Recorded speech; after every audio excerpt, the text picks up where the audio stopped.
dengan adanya visual programming. Nah, sangat menarik ya. Apa sih visual programming? Apa bedanya dibandingkan pemrograman atau ngoding biasa? Nah, ini acara yang dinanti-nanti ya.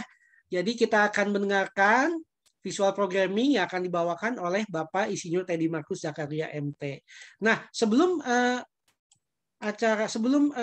Pak Teddy membawakan materi, saya akan coba bacakan latar belakang CV kurikulum vitae dari Pak Teddy ya. Saya akan coba bacakan. Baik, Bapak Insinyur Teddy Markus Zakaria MT adalah Dekan Fakultas Teknologi Informasi Universitas Kristen Maranatha. Beliau pernah mengenyam pendidikan di ITB ya, di program studi Teknik Informatika, Magister Teknik Informatika dan Sekolah Tinggi Inten program studi Teknik Informatika. Beliau memiliki banyak sekali pengalaman kerja, ya beberapa diantaranya adalah di Biro Perencanaan Sistem Informasi, juga di Sistem Informasi Manajemen kursus QI Pro sebagai developer, juga di Sistem Reminder melalui SMS, SMS Pro dan SMS Pro 2 Plus sebagai developer. Beliau juga banyak menulis karya-karya ilmiah yang jumlahnya cukup banyak ya. Saya tidak akan bacakan satu persatu karena banyak sekali ya. Nah, itu CV singkat dari Pak Teddy ya. Jadi kita lihat pembicara kita ini sangat kompeten ya dalam visual programming. Nah, berikutnya tanpa berlama-lama lagi ya, without any further ado, saya akan serahkan ya acara ke narasumber kita yaitu Pak Teddy. Silahkan Pak Teddy, waktu dan tempat. Ya, terima kasih Pak Andreas untuk waktu dan tempatnya. Oke, teman-teman, sebelum kita masuk ke materi tren using programming language ya, bagaimana tren penggunaan visual programming, saya ingin tahu dulu nih teman-teman, coba kita lihat yang background-nya bukan IT.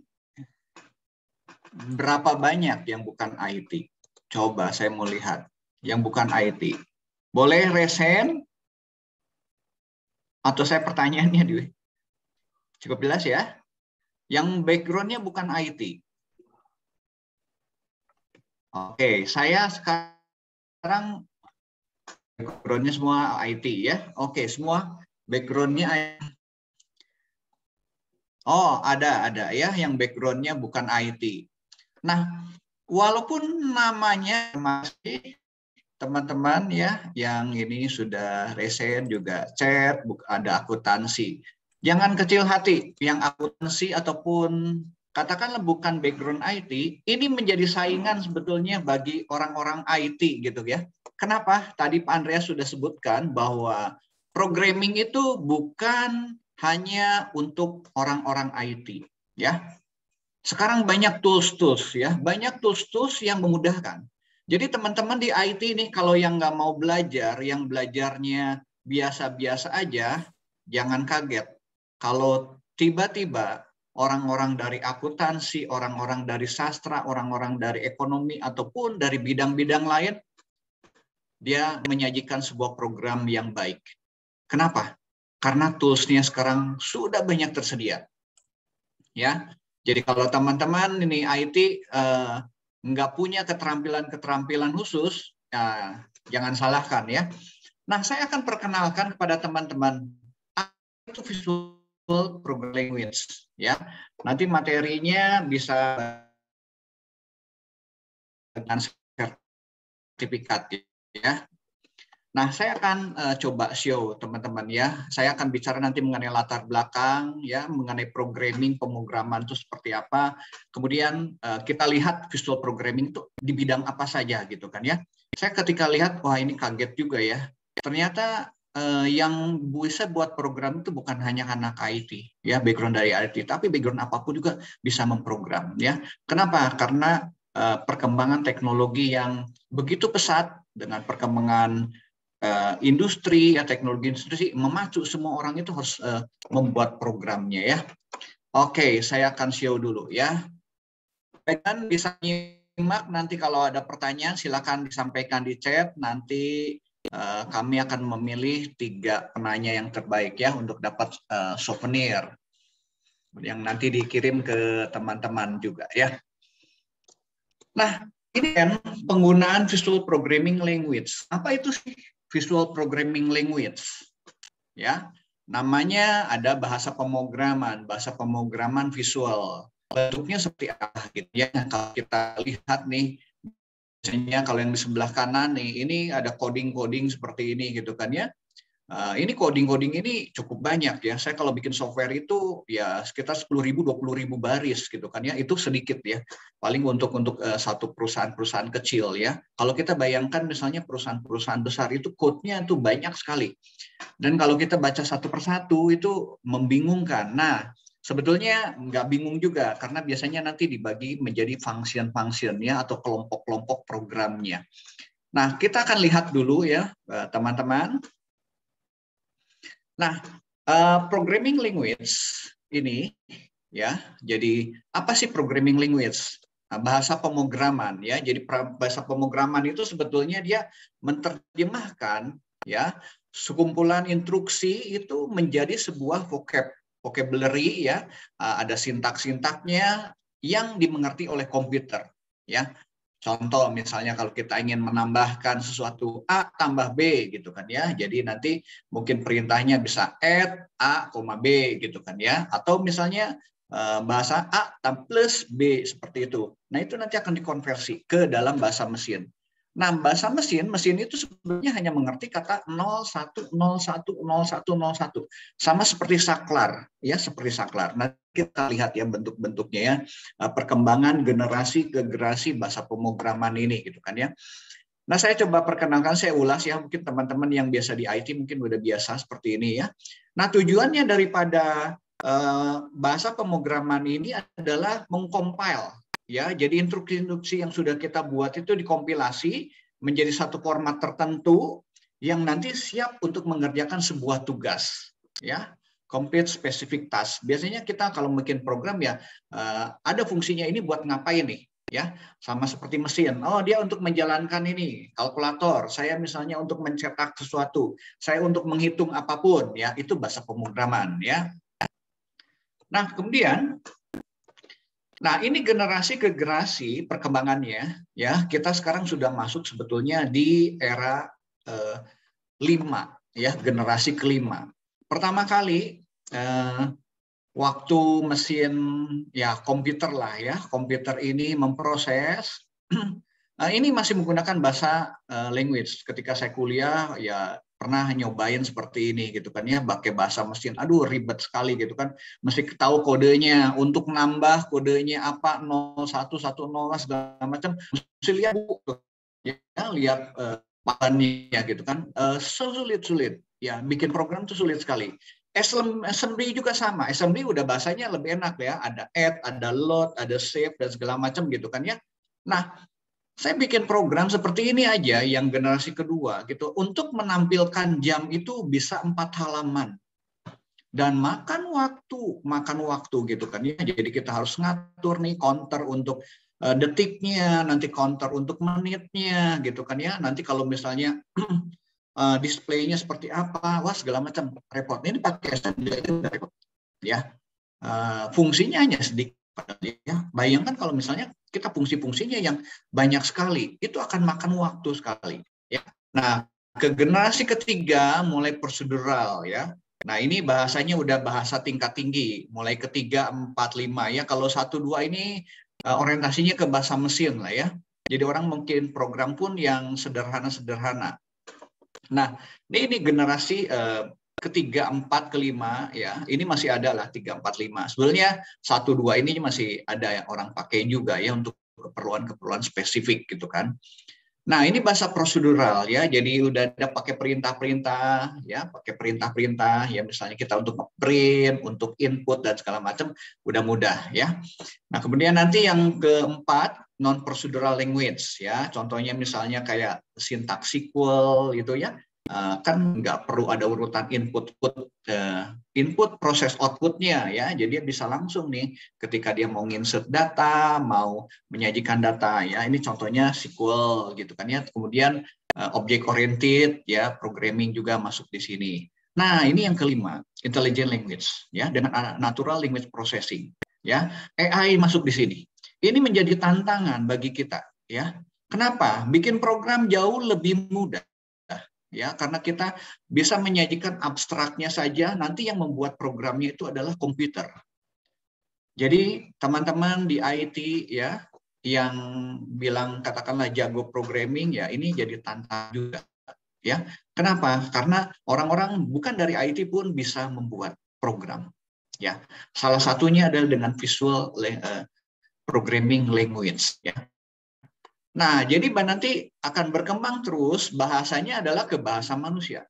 Bayangkan nanti kalau misalnya ada satu mesin, ada satu software yang memudahkan kita bikin program. Jadi gini, tolong deh buatkan program, saya inputnya segini, ya, prosesnya seperti ini, outputnya seperti ini, gitu. Kita bicara atau kita memberikan perintah, komputer yang membuat programnya. Dan itu sekarang sebetulnya sudah ada model seperti itu. Ya, jadi bikin program itu nggak tahunan, mungkin bisa harian, mungkin bisa dalam waktu menit, beberapa menit. Saya kalau misalnya bikin website aja gitu kan, ya, ada sekarang namanya content management system gitu kan. Kalau dulu, wah, nambahkan plugin dan segala macam, sekarang tinggal ganti tab-nya aja. Kita mau setting apa, header-nya apa, kontennya mau apa gitu kan. Udah tinggal pilih, stop, udah jadi itu programnya. PHP-nya ada di belakangnya, ya kita bisa set segala macam. Jadi itu memudahkan kita dan trennya akan ke sana. Ya, trennya ke sana. Jadi untuk programming ini bukan dominasi untuk orang IT aja, tapi semua juga bisa, ya. Nah, ini perkembangannya, perkembangan programming language. Nah, kita akan lihat coba satu persatu ya, yang tadi saya cerita ini. Generasi pertama, ya, jadi teman-teman ketika bikin kode kayak gini, ini perintah nih opcode-nya gitu kan, mau disimpan di address mana gitu kan. Nah, ini hanya bikin aja, Y sama dengan Y plus X. Bikin seperti ini, nih sintaknya kayak gini. Ini biasanya orang udah tinggalin gitu kan. Saya nggak mau kayak gini lah gitu kan ya. Ya, tapi ini model seperti ini bahasa mesin gitu kan ya, generasi pertama. Nah, bahasa kedua, generasi kedua, ya ini lebih mudah lagi nih, udah ada sintaknya. Mengerti, saya load nih, Y-nya tambahkan dengan X, simpen Y-nya gitu kan ya, assembly udah bisa kita kenal lah dibanding kayak tadi 0101. Kita harus lihat nih kodenya untuk perintahnya apa gitu kan ya, pakai kode-kode. Ini bahasa kedua ya. Nah, bahasa ketiga ini udah bahasa tingkat tinggi lah ya. Kita kenal istilah compiler sama interpreter ya. Nah, misalnya Visual Basic ini termasuk sini, Pascal, COBOL, segala macam. Ada Fortran ya, dulu istilahnya formal translation. Saya pernah belajar waktu dulu ya, mungkin teman-teman sekarang nggak ada ya. Tapi ada mahasiswa saya, alumni saya itu masih menggunakan COBOL di salah satu bank. Disebutnya bahasa purbakala gitu kan ya, programming purbakala. Tapi dia masih pakai, bank masih ada yang pakai ya, pakai bahasa COBOL. Pikir saya tuh udah mati ya, ternyata ada beberapa bank masih gunakan COBOL ya, karena udah mapan gitu ya, tetap masih dipelihara gitu kan ya oleh perusahaannya. Ini generasi ketiga ya. Nah, kita lihat sih apa bedanya compilers dan interpreter. Sebetulnya dia fungsinya untuk menerjemahkan code yang kita buat gitu kan ya. Nah, ini generasi ketiga ya. Jadi kita lebih cepat untuk bikin software, lebih murah gitu kan ya. Dan hasilnya pun fungsinya lebih banyak ya, mulai generasi ketiga ini gitu kan ya. Ada Algo, ada Pascal, Visual Basic, dan segala macam ya. Ini ada control structure-nya, if then else, ada looping-nya gitu kan ya. Jadi kalau kita bikin program sih biasanya 3 bagian tuh. Batch ya, batch sintaknya yang berurutan, kita proses. Misalnya kita punya 100 perintah ya diurut baris ke-1, ke-2, ke-3, 4. Itu program melakukan seperti itu. Itu yang sequence. Yang kemudian if then else itu berdasarkan kondisi. Kalau kondisinya A, dia melakukan apa, kalau kondisi B-nya melakukan apa, kondisi C melakukan apa, itu if then else. Ada juga struktur kontrol itu looping, ya biasanya kalau bikin programming ya 3 lah itu ya, sequence, kemudian if then else, sama looping gitu kan ya, itu yang biasanya kita pelajari gitu kan. Ini generasi ketiga udah mulai ya, kita bisa bikin program tuh berdasarkan modul-modul lebih mudah lah ya, ini lebih mudah ya. Masih digunakan sampai sekarang juga ya generasi ketiga ini. Nah, ini yang generasi keempat ya. Contohnya misalnya report generator ya. Jadi kita untuk ngeprint database kita enggak satu persatu kita bikin codingnya. Biasanya langsung ada generatornya, itu bisa di generate otomatis ya, jauh lebih mudah ya. Saya bikin aplikasi juga pakai report generator, ini enak, cepat ya. Dibanding kita harus coding address, bukan address, di posisi nanti di kertas atau di layarnya posisi berapa gitu kan ya. Ketika pakai Clipper ini model agak repot, lama. Nah, sekarang dengan report generator bikin report itu cepat lah, sehari itu bisa bikin beberapa gitu kan. Ketika kita di generasi ketiga, wah repot tuh ya, bikin report aja gitu kan. Query language sudah masuk sini ya. Ini bahasanya non procedural ya. Object oriented juga ini masuk ke keempat gitu kan ya. Nah, ini objek itu kira-kira kayak gini nih gitu kan ya. Misalnya saya punya objek nih, sepeda nih, sepeda ya. Nanti sepedanya ada sepedanya di jadi macam-macam, ada speedo, ada segala macam lah ya ini ya. Ini diturunkan ya, ada dasher, ada zoom, jenis-jenisnya gitu kan ya. Ini object oriented ya. Jadi pemrogramannya. Ini masuk generasi keempat. Nah, kemudian ini saya coba perlihatkan ya, ini bahasa-bahasa, sebutnya teman-teman tuh nyebut bahasa purba ya, tapi masih tetap dipakai ini ya. Beberapa bank, bayangkan ini dibuat 1960 ya, 5960 gitu kan. Bahasa generasi ketiga ini masih dipakai di bank ya. Masih ada sampai sekarang. Ya, saya nggak sebut merek ya banknya gitu kan ya. Nah, teman-teman yang nanti kerja di bank mungkin akan lihat juga ya. Walaupun beberapa programming yang baru sudah ada gitu kan ya. Oke, saya lanjut dulu ya contoh-contohnya. Jadi teman-teman nanti bisa lihat. Misalnya ini juga Fortran ya. Saya sempat ya teman-teman mungkin yang sekarang mah jarang pakai ya. Mungkin nggak pernah dipakai lagi ya. Formula transition gitu, translator ya. Ya ini Fortran. Ya kenal aja dulu lah, ini nggak perlu dipelajari. Basic ya, basic ini juga yang tren gitu kan ya, karena mudah ya untuk membuat variabel, menambahkan atau menghitung ya. Nah cuman basic tuh jagonya di go to, loncat. Nah cuman kadang-kadang kalau udah banyak go to, ini bikin pusing sendiri ya. Ini yang saya kadang-kadang nggak suka gitu kan. Go to loncat ke sini gitu kan ya. Nah, kita lihat ya. Nah, ada Visual Basic. Nah, ini udah bentuknya visual nih. Ya, dia berbasis event driven programming. Jadi kita ngedesainnya di layar aja seperti ini. Nanti codingnya di belakangnya gitu kan. Jadi, kalau tombol ini ditekan, dia melakukan apa ya. Kalau ini diisi, dia melakukan apa gitu kan ya. Nah, desainnya udah model kayak gini ya. Nah, kalau di generasi ketiga ngedesainnya nggak seperti ini. Teman-teman harus ngatur koordinat. Ya, layar itu nanti dibagi 80 kali 25 ya. Dulu masihnya bentuknya bukan grafis tapi bentuknya teks 80 kali 25. Ya, saya sempat misalnya pakai Clipper, pakai Fox Pro gitu, nggak pakai visual kayak gini. Aduh, lama ya bikin program. Ya, itu dulu ya. Sekarang lebih mudah. Saya misalnya pakai Delphi gitu kan, Visual Basic ini lebih mudah gitu kan ya, bikin programnya lebih cepat, lebih bagus tampilannya gitu kan ya. Nah, Pascal juga ya, kita kenal sekarang dengan Delphi, Borland Delphi. Delphi sekarang teh namanya apa lagi ya, udah ganti lagi gitu kan ya. Oke, kita lihat dulu beberapa contoh ya. C, ini bahasa C ya. Ini coding-coding seperti ini sampel-sampel seperti ini. Ya, Smalltalk yang pernah dengar, tahun 70 ya. Ini, oke. Ini contoh-contoh aja, C++ ya, ini sampelnya C++. Masih ada sampai sekarang juga, C masih ada ya, gitu kan. Java nih teman-teman ya. Ini Java, ini dikembangkan oleh Sun Microsystem, ini object oriented ya, jadi high level programming language ya. Jadi orang membagi itu programming itu ada berdasarkan levelnya. Bahasa tingkat rendah yang kayak tadi ya, bahasa mesin, bahasa assembler, bahasa tingkat tinggi. Bahasa tingkat tinggi itu maksudnya gini, kita bisa mengerti lah sintak-sintaknya, ya biasanya pakai bahasa Inggris gitu kan ya. Nah ini udah closed platform ya untuk Java ini, ya. Ini pengembangan atau simple version dari C++ ya. Nah teman-teman yang IT ya belajarlah Java kayak gini ya, bahasa Java gitu kan. Banyak digunakan juga.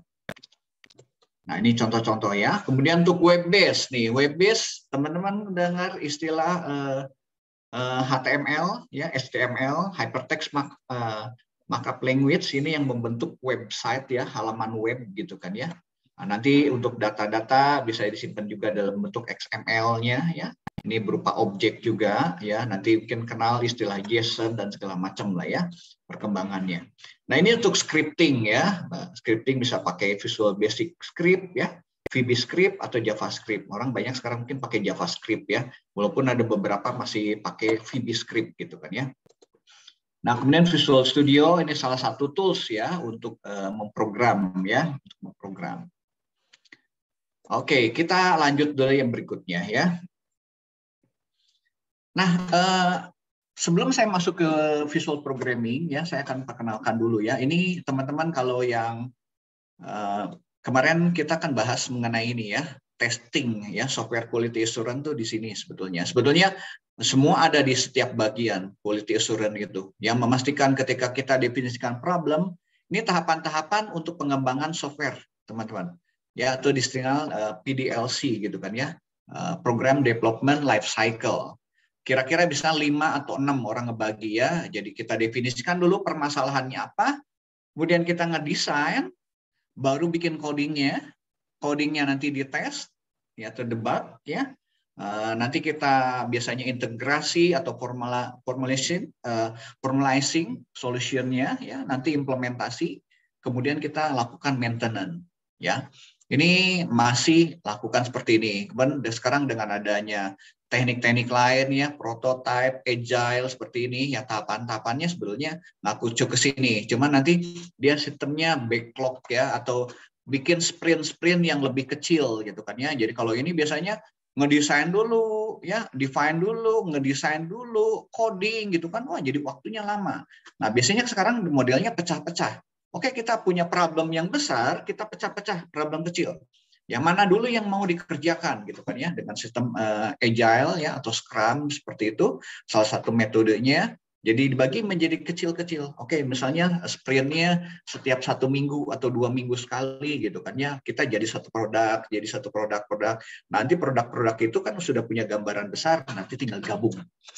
Oke, ini mengenai pengembangan program ya, program. Oke, kita sekarang masuk ke ininya ya, mengenai visual programmingnya seperti apa. Nah, apa sih visual programming language? Jadi namanya bahasa itu sebetulnya kan language itu untuk komunikasi. Nah, kita komunikasinya itu dengan mesin. Mesin itu kan hanya ngerti 0101 sama seperti switch atau saklar di rumah ya, saklar listrik on off. Cuman saklarnya yang begitu banyak gitu kan ya. Nah, itu biasanya banyak menjadi bisa jadi satu perintah, bisa juga buat data gitu kan ya. Nah, itu bahasa mesin. Nah, visual programming itu bahasa ini biasanya menggunakan grafik atau blok yang siap digunakan. Sebetulnya nanti dia akan diterjemahkan menjadi code. Ya, nanti saya coba demokan kalau ada waktunya ya, teman-teman bisa belajar banyak lah untuk hal ini ya. Kemudian kita dengan ada blok seperti itu, kita tempatkan blok-blok itu ya, kita nggak usah takut nih perintahnya salah atau enggak. Ya. Nah, selain visual programming ini, bahasa yang lebih lama ya, bahasa yang lebih lama itu adalah yang regular programming language ya, seperti C, C++, sekarang ada Python ya, ada Dart dan segala macam lah gitu kan, banyak sekali. Nah, perintah-perintah grafik ini yang akan nanti diubah ya menjadi sebuah code, ya sebuah code, ya. Code-nya ya tergantung tools yang kita gunakan, ya. Mas saya misalnya gunakan kadang untuk ngajar anak-anak SMA pakai ini ya VRFX ya untuk robotik gitu kan, nanti saya coba demokan ya. Atau misalnya ngajar mahasiswa pakai Tinkercad ya, Tinkercad itu bikin program di Arduino ya, di Arduino itu bisa menggunakan visual programming juga gitu kan. Jadi kita nggak usah takut salah perintah ya. Kalau di komputer itu ketika kita titik koma aja salah gitu kan, atau salah menempatkan kurang titik koma udah error gitu kan. Tapi kalau pakai blok ini ya, atau grafik ini, atau visual programming language ini nggak mungkin salah gitu kan ya. Kenapa? Karena kita tinggal nempatin aja gitu kan ya. Nah, coba kita akan lihat. Nah, apa yang membedakan visual dengan regular programming language ya? Visual programming language ini kita berpikir itu ketika buat program itu logiknya ya. Jadi masalah logiknya, urutan dari perintahnya seperti apa gitu kan. Nah, berbeda dengan regular programming. Selain kita mikirkan logiknya, sintaknya juga teman-teman nggak boleh salah gitu kan. Jadi bagaimana nih kita membuat program itu?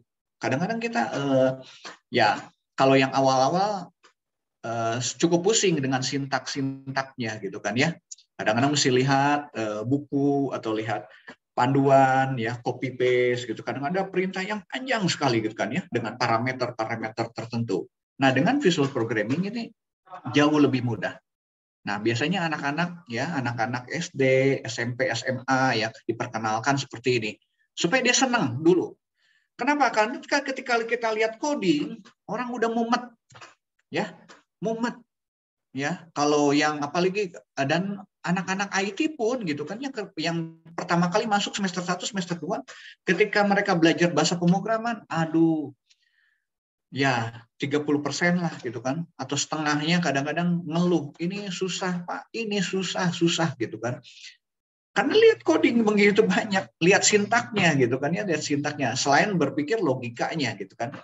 Nah, visual programming language ini membantu kita, ya, membantu teman-teman mengenali cara kerja program ini seperti ini, urutannya seperti apa. Nanti saya coba demokan ya. Oke, saya lihat dulu ada waktu ya. Baik. Nah, ini contoh visual programming language ya, Scratch nih.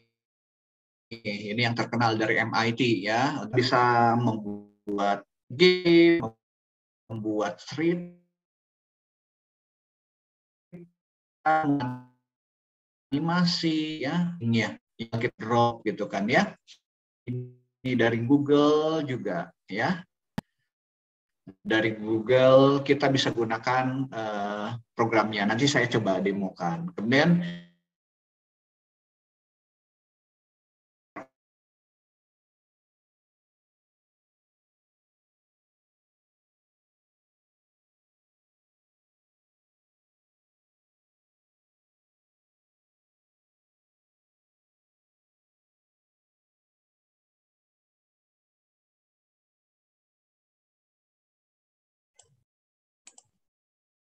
Halo Pak Teddy. Sepertinya Pak Teddy freeze ya. Sebentar kita tunggu aja ya, Bapak Ibu, saudara-saudara. Baik, Pak.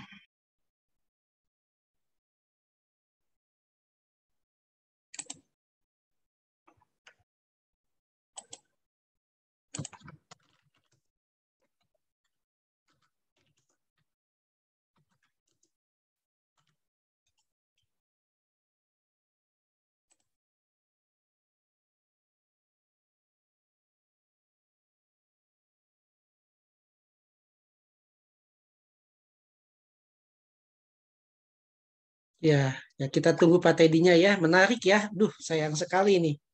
Ya anggap aja ada iklan ya. Biasanya gitu kan. Kalau kita nonton YouTube lagi rame-rame juga suka ada iklan gitu ya. Anggap aja kayak gitulah. Menarik sekali ya.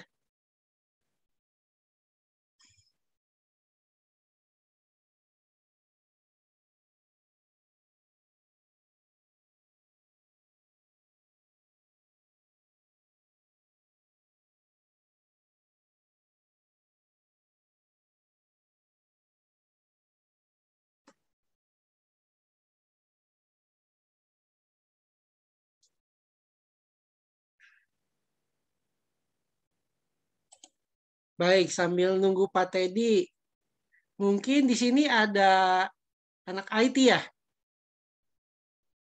Pasti banyak ya anak IT ya. Ya Pak, Gimana kira-kira pengalaman ngoding ya, ngoding tanpa visual? Apakah betul ya sukar seperti yang tadi dibilang?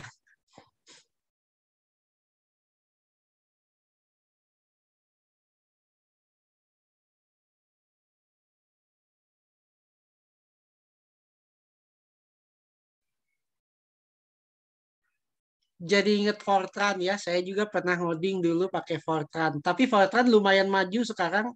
Fortran itu udah sampai Fortran 2010 kalau nggak salah. Jadi memang yang awal-awal itu Fortran 66, terus ada Fortran 77. Itu memang Fortran dibikin awal-awalnya tuh untuk mengatasi kesulitan para ilmuwan ya. Dulu para ilmuwan itu waktu bikin program untuk menyelesaikan masalah fisika, masalah matematika, itu menggunakan assembler sebelumnya kan, seperti yang tadi diceritakan oleh Pak Teddy. Tapi karena assembler begitu ruwet gitu ya, jadi akhirnya orang menciptakan bahasa Fortran, namanya formula translator, itu buat mentranslate formula atau rumus fisika itu ya, dijadiin kode program seperti yang tadi dicontohin. Itu paling terkenal Fortran 77. Ya bahkan sampai awal tahun 2000 banyak para profesor even di MIT ataupun di Eropa banyak yang masih menggunakan Fortran gitu ya, profesor-profesor yang udah tua biasanya.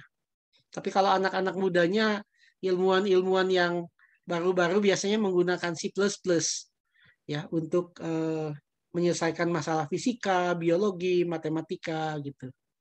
Nah, ini lebih menarik lagi sekarang nih, ada visual gitu ya. Visual programming. Andreas, mohon maaf. Ya. Tiba-tiba jaringannya nih mati tunggu Pak nih. Teddy. Freeze ya? Tadi Iya, tiba-tiba mati sendiri, Pak. Sendiri. Sebentar ya, teman-teman. Ya, mohon maaf ya. Ini nggak tahu nih, Syukur Pak tiba-tiba Teddy si udah masuk lagi. wifi-nya ngedrop. Ya, iya. Ya, oke. Silakan Pak Teddy dilanjutkan. Anggap aja Saya ini lanjut. iklan di YouTube gitu ya. Oh gitu ya, baik. Makasih. Silakan Pak Teddy, yuk. Ya. Ntar nih, tadi saya pakai sampai mana ya? Ya ini ya. Ini contohnya teman-teman ya. Tadi saya perlihatkan di sini nih. Ini teman-teman lihat ya. Untuk pendidikan, untuk multimedia gitu kan. Ini software-software banyak sekali. Ya. Video game, untuk bikin video game ini banyak ya. Untuk bikin sistem simulasi ada banyak sekali tools-toolnya. Silakan coba. Saya nggak pernah nyoba semua juga ini ya. Biasanya tergantung kebutuhan ya. Termasuk untuk business intelligence. Jadi menjadi satu tantangan ya, satu tantangan nih. Anak-anak IT ini jangan bangga bisa bikin program kecil-kecil ya. Kalau mau yang besar sekalian gitu kan ya. Oke. Saya kembali lagi ya ke slide ya. Nanti saya coba demokan juga beberapa untuk programming ini. Oke, ini ada mini blog ya. Sebenarnya banyak, ini contoh aja beberapa ya. Tadi teman-teman bisa lihat di bagian di sana gitu kan. Ini interface Scratch ya. Scratch ya, udah terkenal lah ini Scratch ya, bikin game dan segala macam. Ini tinggal narik-narik aja ya. Contoh lagi adalah Blocky ya, ini punyanya Google. Saya coba demokan ya teman-teman. Mudah-mudahan ini. Nah ini Blocky. Ini ada coding nih. Saya betulnya ini ceritanya mau ngitung nih ya, ngitung ya. Count-nya pertama kali 1 ya, kemudian nanti print hello, count-nya bertambah 1 ya. Jadi dia akan ngeprint ya hello world-nya 3 kali. Ya. Ini tinggal nempatin gini. Logiknya nanti teman-teman tinggal diklik-klik aja ya, set count-nya pertama kali 1 nih. Ini kayak puzzle. Ya, jadi kita nempatkan puzzle, kemudian repeat nih count-nya selama count-nya lebih kecil 3 ya. Kemudian do ya, ini repeat do, print hello world, counternya bertambah 1, counter ditambahin 1. Jadi kayak gini. ini kalau dalam Python, ini udah jadi nih ya. Jadi kalau kita mau lihat JavaScript-nya, tuh udah jadi bahasanya ya. Jadi ini bisa pakai Blocky ini kita bisa translate nih dengan buat seperti ini. Nah, di sini di Blocky ini banyak sekali ininya, library-nya ya. Nanti teman-teman tinggal search library-nya. Jadi kita bikin code tinggal ambil aja ya. PHP ini seperti ini ya. Kemudian kalau bahasa Lua seperti ini, bahasa Dart ya. Dart ini biasanya nanti gunakan buat Flutter kayak gitu juga ya. Ini coding-codingnya seperti ini. Nah, visual programming seperti ini kita nempatin. Jadi ketika kita nempatin ini nggak mungkin kita salah coding, salah nulis nih. Kalau kayak gini ya, misalnya saya bisa misalnya pakai Python gitu kan. Ya. Nah, ini kalau di Python nih kita harus ada spasi nih, kayak kita printnya ke sebelah sini tuh nanti error nih gitu. Ya. Harus ada spasi. Nah, kalau udah while count gini dia harus ada spasi gitu kan. Artinya ada di dalam blok ini. Salah spasi aja error kan. Tapi kalau pakai ini kan nggak mungkin error gitu kan ya. Kita tinggal tempat-tempat ini. Contoh Blocky ya. Oke, contoh lagi saya misalnya ini ya. Nah ini saya bisa ngajar ke anak-anak SMA ya. Ngajar robotik gitu kan ya. Nih teman-teman bikin robot ya. Robot kayak gini ya contoh. Ini kita bisa coding kan gampang, tinggal di drag and drop aja. Jadi ini di blok ini ya, ini ada kumpulan bloknya ya. Kalau kita misalnya ingin menggerakkan robotnya, ini robotnya teman-teman bisa kayak gini ya, bisa dilihat secara visual nih robotnya ya. Robotnya kita bisa lihat dari atas ya, bisa lihat dari samping ya, dia ke depan, kameranya bisa atur ya. Ini contoh aja, contoh ya. Saya coba jalankan ya, nanti saya coba lihatkan nih. Run ya. Nah ini bikin codingnya lihat. Nah keguling gitu kan ya. Itu. Ini programnya buat apa ya? Nah ini atur nih kecepatannya 100, kemudian forever nih kita bikin looping ya, pengulangan. Ini dia maju ya. Nah ini saya coba ganti playground-nya ya, pakai wall mesh, bentar, dynamic raster aja ya, caster misalnya. Ya, ceritanya dia mau menghancurkan ini gitu kan ya, menghancurkan bangunan ya. Jadi kalau kita lihat tuh 3 dimensinya gini, dia ada bangun-bangun gini. Nah ini menarik sekali gitu kan. Jadi ketika bikin program, anak-anak ya yang biasanya takut coding itu gitu kan ya, dengan seperti ini dia akan cepat sekali, belajarnya cepat. Nah itu yang dilatih logikanya. Ya nanti kalau logikanya udah terlatih, nanti baru kita masuk ke programming yang reguler itu. Gitu kan ya, nih contohnya kayak gini misalnya. Tuh dia secara visual kan bisa gini. Bisa melihat. Ya, kalau kita lihat bentuknya seperti ini ya, dilihatnya. Tuh. Dia menghancurkan seperti ini, simple code-nya. Ya. Nah, ini fungsinya gini ya, si objeknya. Dia ini belajar sensor juga di sini ya, ada sensornya ya. Sensor objek nih. Kalau ada objek dia ini dorong terus, hancurkan, dia akan muter ketemu objek ya. Nah, karena di robot ini ada sensor ya, sensornya tuh. Ini bikin coding gini menarik ya. Tuh codingnya simple sekali sebetulnya. Ya. Nah, kalau lihat code-nya seperti apa? Kita bisa lihat code-nya juga gitu kan, code-nya di sini. Nih, code-nya ada. Nah, ini pakai Python ya. Nah, kita lihatnya code-nya. Anak-anak bisa belajar code-nya. Oh, ini ada pengulangan ya, pengulangan terus gitu kan. Ini si robotnya maju gitu kan ya. Kemudian ada kalau dia nemukan down ice, detect warna merah nih, ini pembatas ini ya. Pembatas merah ini dia harus mundur ya. Maju dulu ya, maju dulu 50 mili, kemudian dia mundur. Kalau enggak nanti si robotnya cemplung. Ya, karena ini pembatasnya ya. Kemudian dia mundur, kemudian dia akan belok. Ya. Ceritanya dia akan belok. Ya sama aja dengan di sini kan gitu. Ya, dia akan belok. Turn right, beloknya kapan ya? Random antara 30 sampai 60 derajat. Kapan nih dia belok terus sampai dia nemukan nanti ada objek lagi, baru maju lagi kayak gitu ya. Nah itu contoh visual ya. Tadi Blocky, ini contoh lagi coba. Nah ini teman-teman kalau yang senang belajar Arduino ya, IoT ya. Nah kebetulan saya juga ngajar juga ya ini. Ini kita bisa gunakan seperti ini ya. Rangkaian-rangkaiannya sudah ada di sini. Ya, kalau kita mau lihat fungsi-fungsinya buat apa gitu kan, ini kita bisa lihat nih. Top dulu simulationnya ya. Tuh resistor buat apa, LED buat apa, tinggal di tempat-tempatin. Di papannya, tancep-tancepin gitu kan ya, nanti gabung. Nah, kita nanti tinggal bikin codingnya. Codingnya kayak gini nih code-nya. Tuh. Kalau kita ingin munculkan code-nya ini dengan bahasa C ya ini. Nah, ini kan ada perintah-perintahnya, tinggal digeser-geser aja gitu kan. Nah, kita bisa munculkan juga misalnya dengan teksnya. Tuh. Code-nya ini dalam C++. Ya. Jadi kita bisa gunakan perintah ini. Ya, ini contohnya adalah untuk sebentar saya coba suaranya munculkan ya. Ini kita lihat ya, start simulation, code-nya saya munculin, matiin dulu ya. Nih. Nah itu.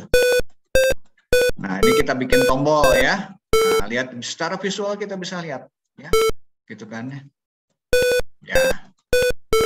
Nah, kayak bikin piano lah ini, mau bikin piano gitu kan ya. Kita tinggal nanti tombol-tombolnya ditambah seperti ini. Bikin ini menarik sekali gitu kan ya. Anak-anak ketika belajar coding ya, mahasiswa juga belajar juga ya. Kalau mahasiswa saya ngajarinnya ya pakai code-nya ya. Code-nya ini, sintak-sintaknya ya supaya dia ngerti itu. Nggak banyak lah. Nah, ini contoh-contoh ya. Silakan teman-teman bisa explore yang lain juga gitu kan ya. Oke, saya akan balik lagi ke slide-nya lagi ya. Sedikit lagi. Nah, ini interface seperti ini. Ya, tadi ini pakai visual VFX ya, belajar robotik gitu kan pakai ini. Mesinnya sebetulnya ada ya, mesinnya ada. Itu kita bisa bikin programnya ya. Saya pakai misalnya yang ini VFX juga pakai MacBlock ya. MacBlock itu ada robotnya juga ya, robotnya. Jadi kalau kita bikin program ya bisa kita pakai visual programming, bisa pakai code-nya. Nanti setelah simulasi bagus, baru kita kirim ke mesinnya. Nah, nanti si robotnya jalan ya. Sama kayak Arduino pun sama seperti itu ya. Arduino itu bisa menggunakan Tinkercad tadi ya, Tinkercad. Tinkercad kita programming visual udah jalan, baru nanti programnya dipindahkan ke mesinnya ya, ke Arduino-nya atau microcontroller-nya gitu kan. Nah, baru nanti pasang rangkaiannya baru ngikutin. Nah, itu seperti itu ya teknologinya, dan ke depan akan berkembang terus ya visual programming ini untuk mempercepat ketika bikin program ya.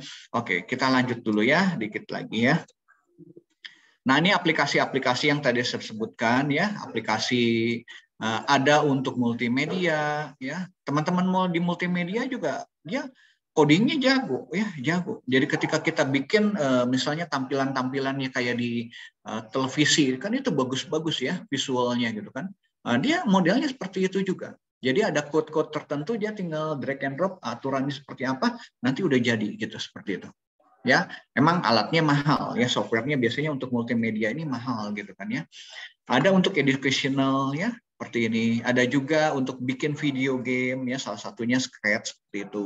Ya, automation, ada untuk simulation, data warehouse, business intelligence dan macam-macam. Teman-teman bisa lihat nanti di Wikipedia itu ya, tools-toolsnya. Kalau mau nyoba silakan, ada yang free, ada yang juga mesti bayar ya. Nah, ini keuntungan untuk programming language ini ya. Jadi bahasanya ini mudah untuk dipelajari. Saya ngajar SMP, SMA lah, SMA gitu kan ya. Dia cepat ya. Satu hari bisa 1 jam, 2 jam itu kita bisa bikin satu code yang kayak tadi ya misalnya. Satu code. Cepat mereka ngertinya ya. Dan menarik gitu kan, nggak bosen gitu kan. Nah, bahasa ini provide built-in object. Ya, jadi dia biasanya sudah ada library-nya, tinggal kita drag and drop gitu kan. Nanti dia yang terjemahkan ke dalam bahasanya kayak tadi misalnya bahasa C atau bahasa Python seperti itu ya. Jadi untuk pemula ini sangat baik lah ya. Mereka nggak takut sintak-sintak ya. Kadang-kadang ketika ngajarin bahasa pemrograman itu kadang-kadang aduh ini error lagi gitu kan ya. Padahal kurang koma, kurang titik koma, salah menempatkan, kurang spasi gitu kan. Kalau di Python tuh kayak kurang spasi gitu kan, udah error ya. Nah, kemudian ini yang keempat, keuntungan 4 ini simple. Ya, jadi dengan blok-blok ini, bahkan ada beberapa blok tertentu kita bisa ngembangin program yang nggak ada di sana sebelumnya gitu kan ya. Dengan blok kita bikin function gitu kan ya, ditaruh di sana gitu kan ya. Nah, ini salah satu keuntungan. Tapi di setengah keuntungan pun ada ya yang kekurangannya gitu kan ya, kontranya juga ya. Nah, bahasa ini haus akan memori ya, dan biasanya spek komputernya perlu tinggi kayak tadi VRFX gitu kan ya. Ada siswa-siswa yang gunakan masih dual core kayak gitu, dia bisa bikin programnya tetapi ketika di running sulit ya. Biasanya kan belakangnya ada JavaScript yang ngejalanin gitu kan. Perlu memori gede, grafiknya juga cukup baik gitu kan. Nggak bisa jalan gitu kan ya. Nah, ini kekurangannya.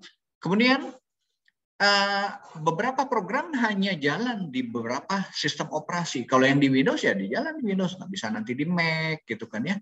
Nah, kecuali kalau yang versinya web based ya, web based biasanya dia bisa gitu kan ya. Nah, kemudian fungsi-fungsi terbatas. Emang kalau visual programming ini fungsi-fungsinya terbatas. Ya, jadi kadang-kadang ketika fungsinya itu terbatas, ya kita mungkin mesti nambahkan tertentu. Nah, kadang menambahkan code-code tertentu malahan jadi complicated, ya, complicated.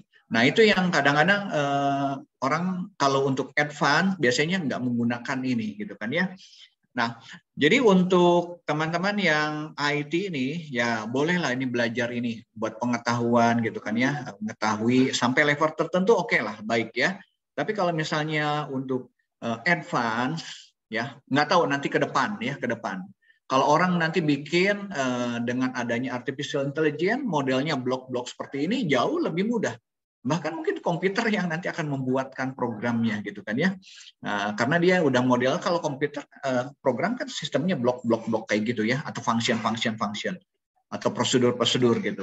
Nah, itu kalau dia bisa nyusunnya tepat ya menjadi satu fungsi yang berdaya guna gitu kan ya. Oke, ya, ini saran aja ya untuk yang IT ini, computer engineering ya. Ya lebih beberapa perusahaan besar masih menggunakan ya yang regular programming nih, Java, HTML ataupun yang lain ya dibanding dengan visual programming ya. Oke, konklusi jadi regular dan visual programming ini dua-duanya tren ya. Kita lihat tadi di Wikipedia begitu banyak sekali ya. Yang regular programming pun tetap berkembang juga ya, Nah, visual programming ini sebetulnya bagian daripada regular language ya, regular language ini ya. Nanti dia akan terjemahkan fungsi ini atau blok ini code-nya apa gitu kan ya, di balik layarnya seperti itu ya. Nah, visual programming ini mudah untuk dipelajari, mudah untuk gunakan ya, walaupun dengan keterbatasannya. Nah, tantangannya bagaimana nih visual programming ini menjadi lebih powerful seperti regular language. Nanti kita tunggu ke depan ya. Kita mungkin ada generasi ke-6 atau ke-7 ya, yang orang itu bikin program tuh lebih mudah, tinggal susun-susun puzzle ya. Sama seperti kayak mobil. Mobil bahan bakar itu komponennya itu ada sekitar 20.000 lah ya, bagian-bagiannya, partnya. Tapi dengan mobil listrik itu cuma ada 20 komponen. Ya, 20 komponen. Semua di dalamnya itu programming. Ya, jadi lebih mudah. Ya. Nanti ke depan orang bikin sesuatu juga tinggal sistem coplok kayak puzzle, tempel. Modulnya udah jadi gitu kan. Di balik layarnya sebetulnya ya regular programming atau mungkin ada visual programming juga. Oke, saya kembalikan ke Pak Andreas. Semoga membantu ya, memberikan inspirasi. Ya, Pak Andreas, silakan. Baik, terima kasih Pak Teddy. Menarik sekali ya paparannya, mulai dari cerita awal awal pemrograman yang 1010 doang sampai akhirnya keren bisa Iya. secara visual ya. Baik, keren sekali Pak Teddy. Jadi saya simpulkan ini ya, seperti tadi kesimpulan Pak Teddy bahwa memang bahasa pemrograman itu banyak jenisnya dan yang berkembang sekarang ada dua, yaitu regular programming dan visual programming. Masing-masing punya advantage dan disadvantage masing-masing. Ya, jadi visual programming lebih mudah untuk digunakan, tetapi memang perlu resource yang cukup besar juga. Nah, demikian kesimpulan saya dari paparan Pak Teddy. Berikutnya adalah sesi tanya jawab ya. Silakan Bapak Ibu, saudara sekalian. Halo, maaf suara saya terdengar? Terdengar Pak. Oh iya. Silakan Bapak Ibu saudara sekalian bisa menyampaikan pertanyaan di kolom chat. Saya akan cek ya. Coba sudah ada yang masuk belum? Nah, ini dari Ibu Maria Christine Universitas Kristen Maranatha. Ya. Jika di Excel kita buat suruhan dengan mudah, apakah ada bedanya? Ada soal dengan persamaan langsung dapat diselesaikan pada kolom atau baris berikutnya. Saya dulu belajar Fortran dan COBOL dan untung lulus juga. Menurut saya database susah dibanding dengan Excel lebih mudah. Menurut saya loh, untuk data-data yang cukup banyak, bahkan banyak sekali. Silakan Pak Teddy mungkin bisa dijawab. Oke, ya Excel ini powerful ya. Fungsinya banyak sekali ya. Termasuk sebetulnya untuk programming yang simple ya. Bahkan ada library ya, Ibu Maria, itu bisa kita gunakan ya. Beberapa persamaan itu kita tinggal drag and drop aja gitu kan ya. Nanti tinggal kita ngisi parameternya ya. Itu sangat menolong. Terus ada berapa yang sudah ada di dalam tombolnya ya, misalnya buat menganalisis data gitu kan ya. Menganalisis data itu pun sudah ada. Ya, cukup baik ya. Jadi kalau untuk data-data sedikit lah, kira-kira 2 juta data ya boleh gunakan Excel gitu kan ya. Excel itu. Nah, bisa nanti dilihat di YouTube ya, itu function-functionnya gitu kan ya. Misalnya gini, saya misalnya kalau saya punya data untuk dianalisis, misalnya saya bisa gunakan pivot ya, pivot table gitu kan. Kita bisa analisis misalnya ngelompokkan data. Data yang penjualan cabang A, cabang B, dan cabang C gitu kan. Nah itu bisa gunakan pivot ya. Nanti kalau mungkin untuk sipil ya itu persamaan-persamaan juga banyak ya. Ya cuman saya nggak ngerti persamaan-persamaan itu ya karena saking banyak gitu kan. Biasanya yang saya pakai yang biasa kita gunakan. Itu dimungkinkan pakai Excel bisa. Bisa search nanti di YouTube aja atau nanti search di website itunya mau menggunakan persamaan apa gitu kan ya. Termasuk kita bisa bikin formulir ya, hanya masukin datanya ya. Saya pernah bikin software pakai Excel itu untuk ngitung struktur baja ya, struktur baja.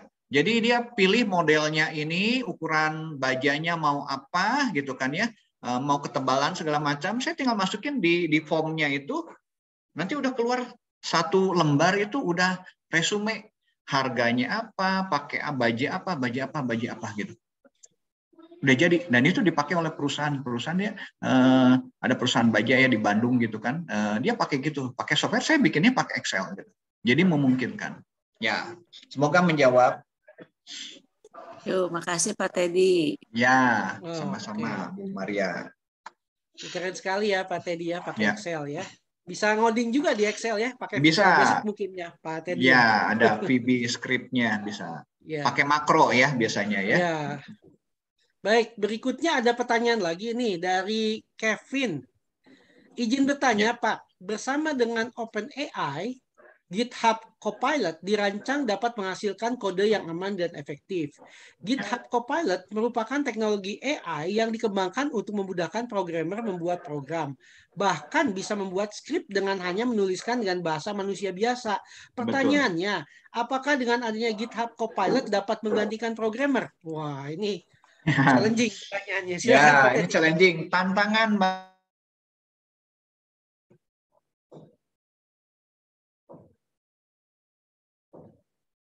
Halo, Pak Teddy. Mbak ini freeze lagi ya. Karena gini, Hilang. program itu kan strukturnya sebetulnya dia urutan perintah-perintah. Ya, kita mau pakai machine learning, mau pakai AI pun sebetulnya ada urutan-urutan ya. Mungkin kita nyebutnya blok-blok atau function-functionnya. Kalau penempatan urutannya itu baik, berarti itu berfungsi dengan baik. Ya, kayak tadi hanya misalnya puzzle-puzzle itu, ketika kita pakai puzzle itu sebetulnya di baliknya ada code gitu kan. Itu betul. Itu yang ditakutkan beberapa programmer gitu kan ya, tapi nggak usah takut lah. Sama seperti dokter yang dia punya seni ya, punya seni yang kayaknya agak sulit disaingi oleh artificial intelligence. Bikin coding pun ada seninya, ya ada seninya, ya ada triknya, yang mungkin itu artificial intelligence belum bisa ke arah sana. Ya, tentu kita harus levelnya advance gitu kan untuk hal itu. Ya, jadi satu sisi itu saingan, satu sisi sebenarnya memacu kita. Ya, ada hal yang sebetulnya nggak bisa dilakukan oleh artificial intelligence. Ya, itu semoga menjawab ya. Yang Copilot itu betul nih banyak dibicarakan nih teman-teman ya. Oke, ya moga-moga nanti ada sesi mengenai itu ya. Ya, Pak Andreas silakan, semoga menjawab ya. Baik. Wah, jawabannya mantap ya. Jadi nggak usah takut ya guys. Ya, jangan takut disaingin sama AI gitu ya, kayak film Terminator gitu ya. Ya. Oke, baik. Ini ada lagi nih dari Egi. Sebentar. Oh ini. Oh iya. Nanti ada, mengingatkan saja, nanti ada 3 penanya terbaik ya. Boleh. Nanti akan diumumkan Pak Teddy. Oke. Ada pertanyaan lagi dari Ibu Yohana Kristi Resubun dari Binus University. Yang saya akan tanyakan, bagaimana caranya sih pembuat program yang bisa mengikuti tren dan mengikuti zaman, terutama program keuangan untuk sarana membantu pembukuan dan saat pengupdatean tidak mempengaruhi pembukuan yang sudah dilakukan sebelumnya. Terima kasih. Oke. Saudara Yohana ya, atau Ibu Yohana gitu kan.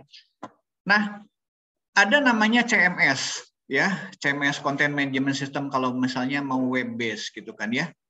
Ada tools misalnya buat akuntansi itu ada yang free, yang open source ya.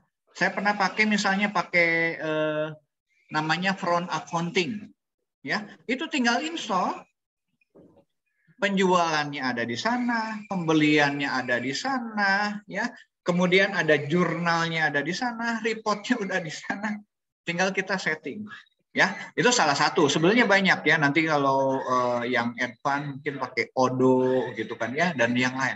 Banyak tools yang dimudahkan untuk hal itu. Ya, tentu kita kalau ngerti akuntansinya kan mudah. Kebetulan saya suka bikin program akuntansi juga sama gitu kan ya, mini ERP kayak gitu kan gitu. Nah, itu banyak ya. Jadi teman-teman termasuk ini kalau mau bikin website atau apapun, banyak sekarang tools-toolsnya, tem-temnya itu yang gampang kita gunakan. Kadang-kadang kita nggak butuh coding banyak, udah jadi. Nanti kita fokusnya cuma ke konten, tata letak, seperti itu, codingnya udah dibuatkan. Ya, ini dengan kemajuan zaman seperti ini, ya itu jadi satu challenging bagi kita ya. Ya semoga menjawab ya. Banyak ya hal gitu ya, yang mengenai akuntansi seperti itu. Baik, terima kasih Pak Teddy. Ini ada lagi pertanyaan dari Dennis dari Binus University, jurusan Sistem Informasi. Saya mau tanya, mengapa harus belajar pemrograman visual? Lalu bagaimana cara belajar yang cepat dan efektif agar pemula bisa memahaminya? Terima kasih Pak. God bless you. Oke, ya makasih pertanyaannya, bagus ya. Gini, jadi visual programming itu biasanya spesifik bahasanya, ya. Jadi untuk keperluan apa, gitu kan ya. Kalau kita misalnya mau buat mini game, ya udah kita misalnya pakai Scratch ya. Kalau misalnya yang tadi robotik, dia pakai VRFX misalnya salah satu. Misalnya dia mau bikin Arduino, kita pakai misalnya Tinkercad kayak gitu. Jadi kita nentukan dulu, kita mau bikin programnya mau pakai apa dulu. Spesifik untuk apa? Untuk multimedia nanti ada, ya. Untuk arsitek dia ada juga. Ya, arsitek-arsitek saya lihat di YouTube, wah keren amat dia bikin gitu. Ngedesain-desainnya ternyata banyak toolsnya ya, toolsnya. Termasuk nanti dia bikin video gitu kan, seolah-olah kita jalan ke ruang ini, diputer ruangan ini segala macam, ada toolsnya gitu. Nah, jadi tentukan dulu permasalahannya di bidang apa dulu, baru kita pilih visual programmingnya itu, ya visual programmingnya itu. Nanti baru tinggal dieksplor ya. Oke, semoga menjawab gitu. Baik. Berikutnya dari Franz Sebastian dari Binus University juga. Izin bertanya, Pak, bagaimana cara kerja komputer mulai dari hardware ke booting BIOS sampai jalankan apps? Terima kasih. Oke. Ya, ini udah ke teknis programming ya. Jadi komputer itu biasanya gini, dia ada betul BIOS ya. Itu program dasar ya. Ketika komputer nyala kan dia harus ngatur nih semua hardware-nya supaya bisa komunikasi satu sama lain ya. Kemudian dipanggil, baru setelah itu nanti di atasnya sistem operasi ya. Baru di atasnya nanti aplikasi ya, aplikasi. Nah, teman-teman kalau misalnya mau bikin dari katakanlah dari BIOS-nya seperti itu ya, misalnya kayak gini. Kalau Arduino dia nggak ada BIOS-nya ya, dia ada sih microcontroller dia buat loading gitu ya, BIOS-nya dia nggak ada ya. Kalau microcontroller satu lagi teh, aduh saya lupa ya, dia ada yang BIOS-nya itu ya. Nah, itu bisa kita program untuk BIOS-nya sendiri. Ya, ada yang sudah ada paketnya, tinggal kita pakai. Kalau yang belum, ya kayak Arduino dia nggak ada BIOS-nya, ya kita tinggalnya codingnya terapin, si programnya ketika di running langsung manggil itu. Ya, jadi tahapan-tahapannya yang bawah itu biasanya BIOS, sistem operasi, kemudian nanti aplikasi di atasnya. Ya, gitu. Ya, semoga menjawab ya. Untuk buatnya teknisnya bisa banyak ininya. Kita tentukan dulu mau di mesin apa kita mau pasang. Apakah nanti mau di microcontroller ya, atau nanti kita mau di misalnya kita gunakan Windows atau gunakan Linux gitu kan ya. Biasanya kan itu sudah ada. Ya.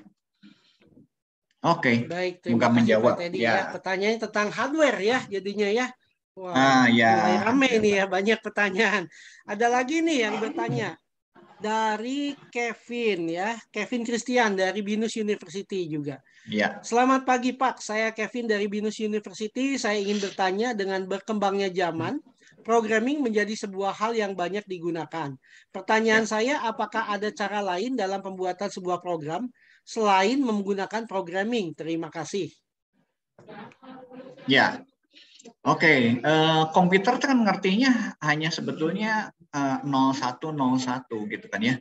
Nah, bagaimana kita komunikasi dengan komputer itu harus pakai bahasa mesin sebetulnya ya.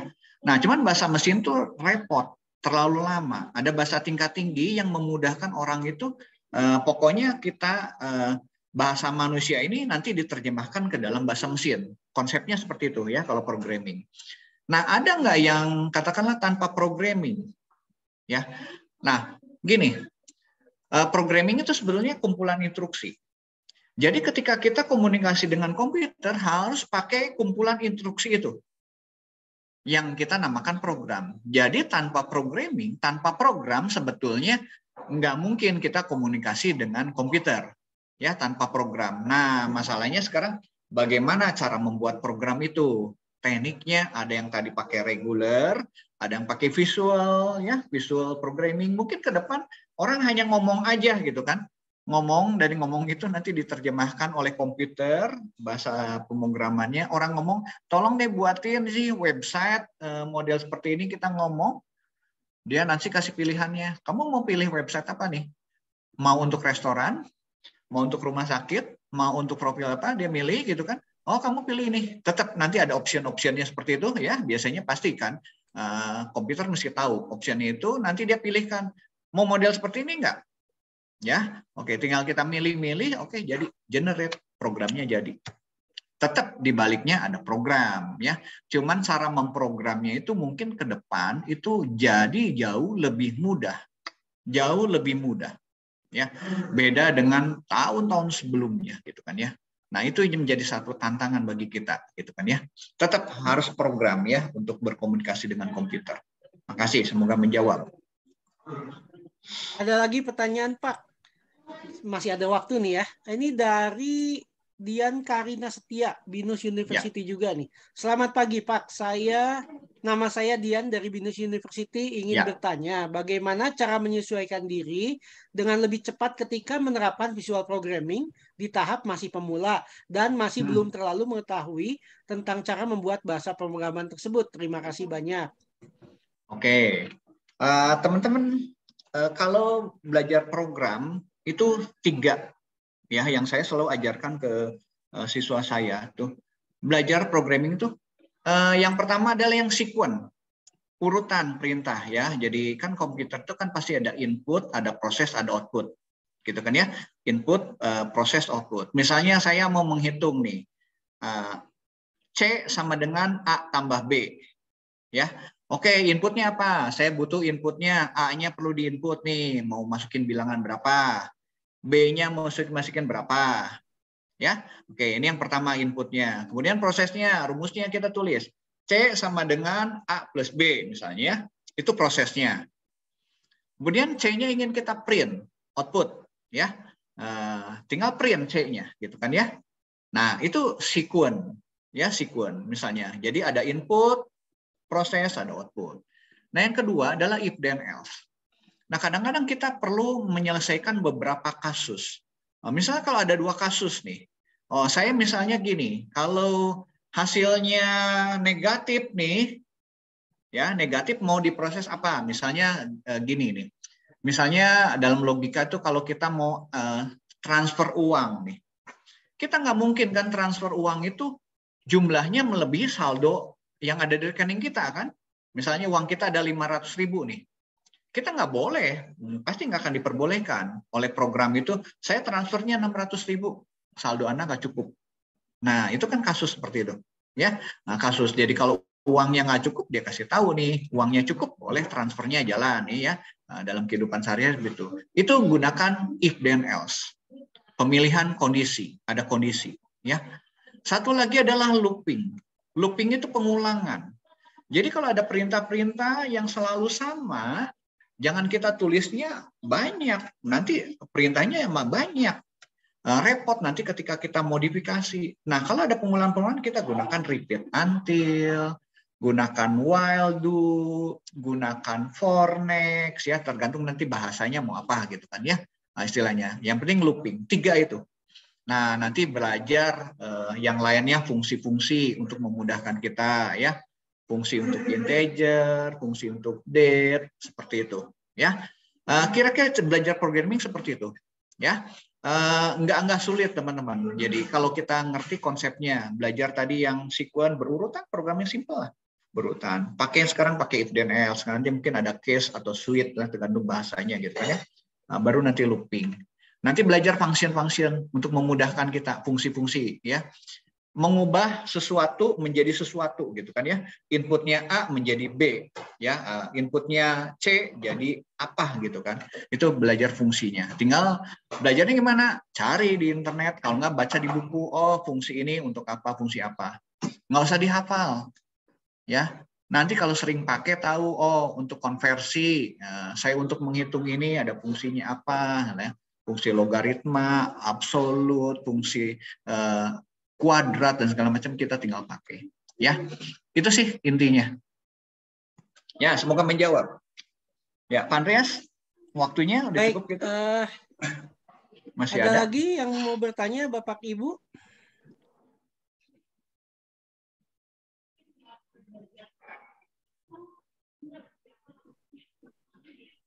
Ya, teman-teman bisa nyoba lah visual programming, terserah nanti mau apa ya. Blocky itu bagus ya, Blocky.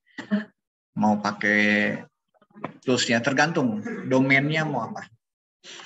Oke, Pak Andreas, saya kembalikan ke Pak Andreas. Baik, ada yang bertanya lagi? Kalau tidak ada, mungkin moderator boleh bertanya ya, Pak. Oh iya. Jadi begini, tadi kan ada regular programming dan visual programming. Nah, kalau misalkan aplikasinya sangat besar dan benar-benar profesional, apakah mungkin pakai visual programming atau sebenarnya lebih condong udah aja regular programming kalau misalkan benar-benar bikin satu aplikasi yang katakanlah besar, sekelas katakanlah enterprise. Atau mungkin visual programming masih dalam tahap untuk pembelajaran saja buat pemula. Sebetulnya yang tadi yang disebutkan ada Copilot tadi ya, Copilot programming gitu kan ya. Jadi itu menjadi hal yang dimungkinkan kita menggunakan bentuk visual untuk software-software yang besar sekalipun ya. Jadi saya sih lihat ketika bikin program kita lihat ini untuk domainnya apa gitu kan ya. Terus waktu yang dibutuhkan berapa lama ya, budgetnya juga berapa gitu kan ya. Nah, kalau misalnya kita budgetnya terbatas, sudah ada tools-tools yang katakanlah cocok, saya lebih pilih yang pakai yang model-model visual seperti ini. Jadi kita customize. Ya, yang penting nanti jalan jadi dulu gitu kan, nanti baru pengembangan berikutnya. Ya. Tapi kalau misalnya betul-betul itu dikembangkan untuk skala yang besar, gitu kan, skala besar, gitu kan ya, panjang, gitu kan, katakan resource kita banyak juga ya, dananya tersedia, ya lebih baik pakai regular programming, ya, atau kombinasi keduanya, ya, kombinasi keduanya, itu dimungkinkan, ya, ya, semoga menjawab Pak Andreas. Baik, terima kasih Pak Teddy, sangat menjawab ya. Ya. Baik, Bapak Ibu sekalian, sekarang kita akan menentukan nih 3 penanya terbaik ya. Mungkin narasumber Pak Teddy sudah ya, ini punya pertanyaannya nama-nama bagus-bagus nih, nih teman-teman. Iya, teman-teman bagus semua nih. Ada berapa penanya ya tadi ya? Ini ada satu lagi pertanyaan, masih boleh nggak Pak Teddy nih di chat? Boleh langsung satu lagi. Boleh ya. Ini ya. ada Kevin Sanjaya nih dari Maranatha Christian University. Izin bertanya Pak, ya. bersama dengan OpenAI, GitHub Copilot dirancang agar menghasilkan kode yang aman dan efektif. GitHub Copilot, oh ini yang tadi ya, ini sudah yang ya? Tadi ya. Ini yang tadi, baik, sudah dijawab, baik. Ya. Baik, kalau gitu kita langsung saja menentukan lah, nama-nama pemenang ya Pak. Siapa yang beruntungkah hari ini? Daftarnya ada di mana ya, daftarnya ya?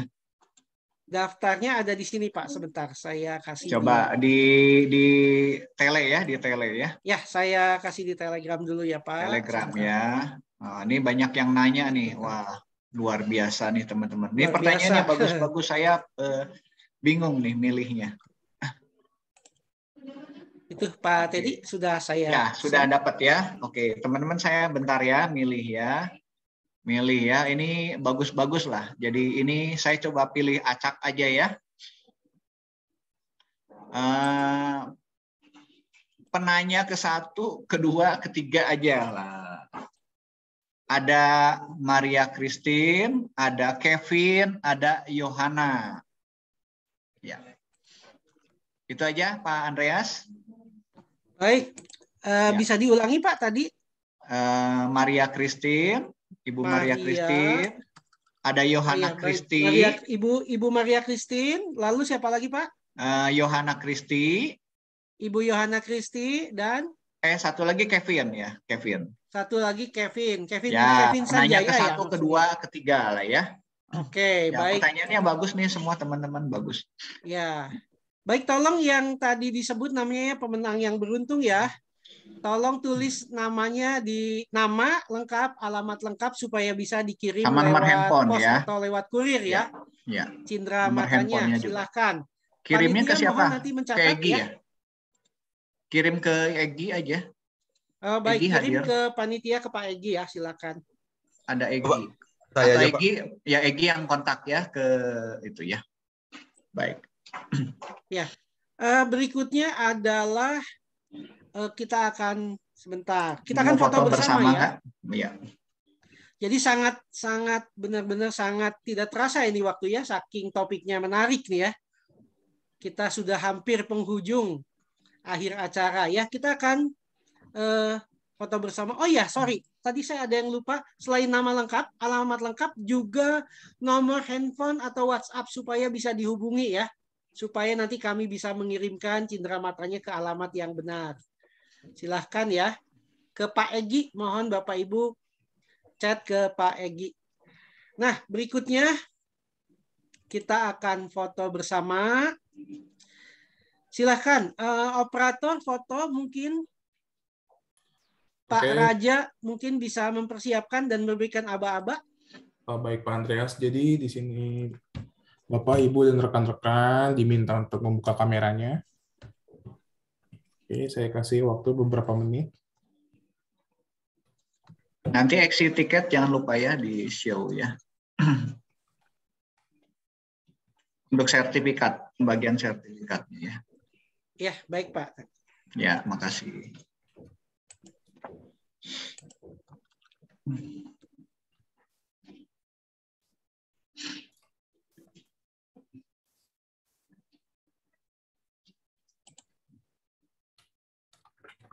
Oke, bisa saya mulai. Oke, 1, 2, 3.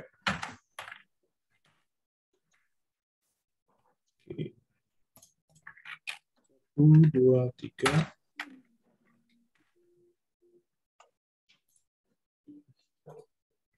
Satu, dua, tiga. Oke, dikembalikan ke Pak Andreas. Saya sudah foto semuanya. Baik, terima kasih Pak Raja atas fotonya. Ya, tak terasa ya, waktu sudah berlalu begitu cepat. Baiklah, kita sudah di penghujung acara webinar Nuni hari ini. Semoga materi yang disampaikan oleh Pak Teddy berguna untuk menambah wawasan dan pengetahuan kita semua. Ya, terima kasih kepada Bapak Insinyur Teddy Markus Zakaria dan seluruh panitia yang terlibat dan Bapak Ibu sekalian semua. Nah, sebelum kita berpisah, mohon Bapak Ibu semua bisa mengisi exit tiket ya yang akan ditampilkan ataupun diberikan di chat. Mohon panitia bisa memberikan exit tiket di chat dan di layar, silakan. Mohon Bapak Ibu mengisinya supaya nanti kami bisa mengirimkan e-sertifikat ya.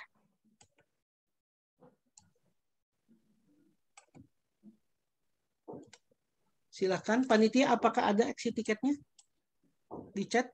Oh ya, baik. Di chat sudah ada ya. Ya di chat, mungkin di scan juga bisa ya. Nah, baik, terima kasih. Ya silakan Bapak Ibu bisa scan atau bisa ketik ataupun bisa kopas dari chat ya untuk diisi exit tiketnya. Jadi, oke, baik kalau begitu kita sudah di penghujung acara. Sebelum kita berpisah, mari kita panjatkan doa penutup kepada Tuhan Yang Maha Esa. Saya akan bawakan dalam iman Kristiani, Bapak Ibu semua dapat menyesuaikan sesuai iman dan kepercayaan masing-masing. Kita akan berdoa dimulai. Tuhan Yang Maha Esa, terima kasih atas bimbingan Engkau, terima kasih atas semua acara ini dari pagi hingga siang hari ini yang telah dibawakan dengan sangat baik dan sangat menarik oleh narasumber kita yaitu Bapak Insinyur Teddy Markus Zakaria MT.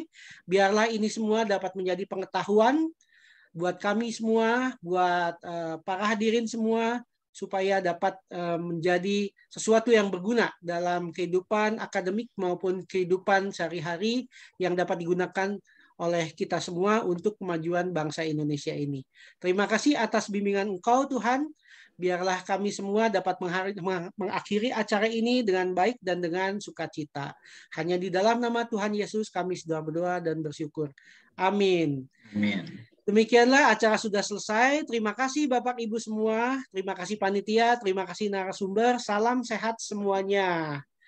See you. Bye-bye. Ya, terima kasih teman-teman semuanya. Terima kasih semua. Terima kasih Pak Andreas. Bye-bye. Ya. Terima kasih.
Pak Teddy, mohon pamit duluan ya. Saya ada rapat ini, sedang double rapat.